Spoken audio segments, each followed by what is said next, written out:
ওয়াজ করে মসজিদের ইমাম ছিল, শয়তানেরই ধোকায় পড়ে হারাইল ঈমান।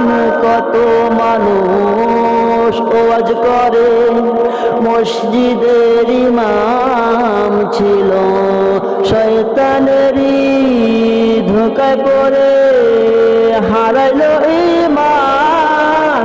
এই মাহাদি পাবো ছাড়িয়া খোদার কোরআন বুকে নিয়া, এই মাহাদি পাবো ছাড়িয়া খোদার কোরআন বুকে নিয়া।